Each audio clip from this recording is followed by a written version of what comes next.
Hello friends, स्वागत है आपका आपके अपने लीगल चैनल में। मैं हूं एडवोकेट सनी शर्मा। और दोस्तों, आज के इस वीडियो में हम बात करने वाले हैं करंट परिस्थिति पर, और करंट परिस्थिति के आधार पर समझकर हम आगे बढ़ सकते हैं। कुछ आंकड़ों के आधार पर हम इस वीडियो में कुछ चीजें समझने की कोशिश करेंगे। और दोस्तों, ये आंकड़े आपको झकझोर देने वाले हैं, सरकार को भी झकझोर देने वाले हैं। और अगर गवर्नमेंट भी इन आंकड़ों पर ध्यान देगी तो गवर्नमेंट को भी लगेगा कि भाई इसका कोई ऑल्टरनेट सॉल्यूशन निकालना पड़ेगा। ये जो चल रहा है ये बड़ा भयानक है, बहुत भयावह है।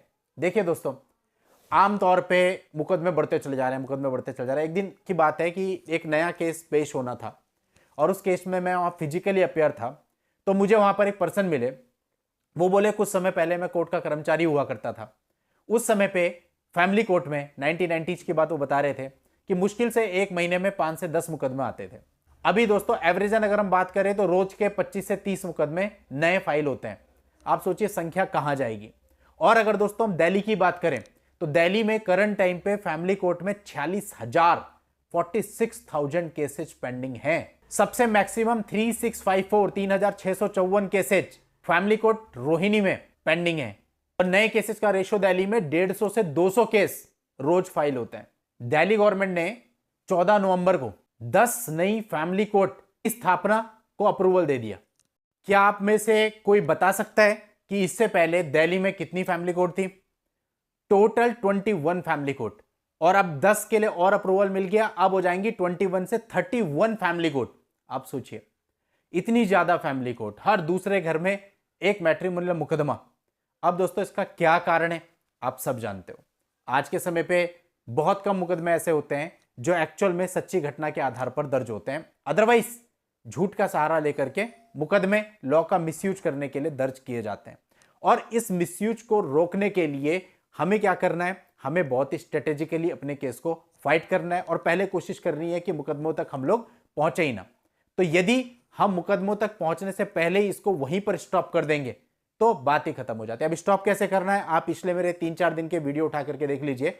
अगर किसी के समझ में आ गया तो मुकदमे आगे चलने वाले ही नहीं है। एक बहुत छोटा सा एग्जांपल आपको बताता हूं। एक केस रांची का आज से 2 साल पहले मेरे पास आया और दोस्तों फैमिली मैटर था, मैट्रिमोनियल डिस्प्यूट्स था। और जिनका केस था वो बहुत ज्यादा पजल, बहुत ज्यादा परेशान, एंड शादी को 1 साल पूरा नहीं हुआ था, डाइवोर्स चाहिए था।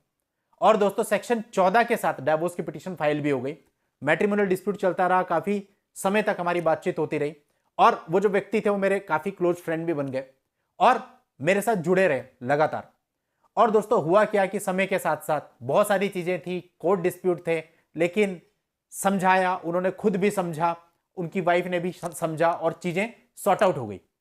यानी सॉर्ट आउट हो गई मतलब उन्होंने बोला ठीक है यार, अब शादी हो गई तो साथ में रह के देख लेते हैं। और जब साथ में रहने लगे तो हार्मनी क्रिएट हो गई दोनों के बीच में। और उसके बाद फिजिकल रिलेशन भी हो गए।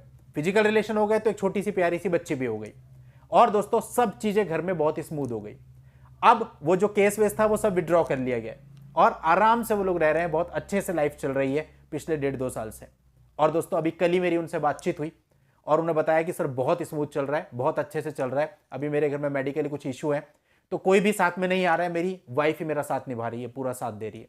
तो आप सोचिए दोस्तों। और उन्होंने ये भी बताया कि मेरी वाइफ ने ही बोला कि आप सनी सर से बात कर लीजिए एक बार। तो उनका कोई मेडिकल से रिलेटेड इशू था, उससे रिलेटेड उन्होंने मुझसे बात करी थी। तो दोस्तों आप सोचिए कि जिस चीजों को हम बहुत वर्स्ट भी कर सकते थे उसी चीजों को समेट लिया गया। तो ये आपके हाथ में, और ये जो चीज है ये दोनों पक्षकारों की तरफ से होगी तभी सफल हो सकती है।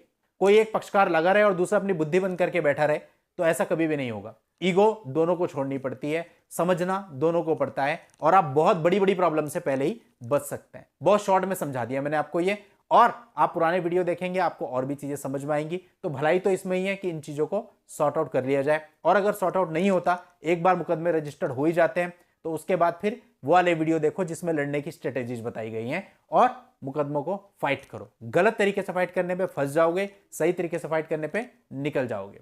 क्योंकि जब एक पार्टनर नहीं मानता तो अंततः जो मुकदमे होते हैं वो कोर्ट में जाते हैं and you have to fight, फिर कोई और ऑप्शन होता ही नहीं है। तो दोस्तों उम्मीद करता हूं छोटी सी बात को आप समझ गए होंगे।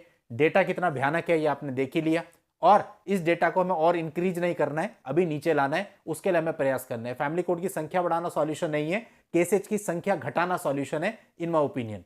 तो दोस्तों इसी प्रयास के लिए मैं काउंसलिंग के लिए लगातार वीडियोस बनाता रहता हूं, ताकि कुछ लोग देखें और कुछ फैमिली भी समझ जाए, तो कहीं ना कहीं फैमिली कोर्ट का सरकार का बर्डन कम होगा। चलिए दोस्तों, आज के इस वीडियो में इतना ही। नेक्स्ट वीडियो में नई जानकारी के साथ मैं आपसे फिर मिलूंगा। तब तक के लिए goodbye and thank you for watching. Take care.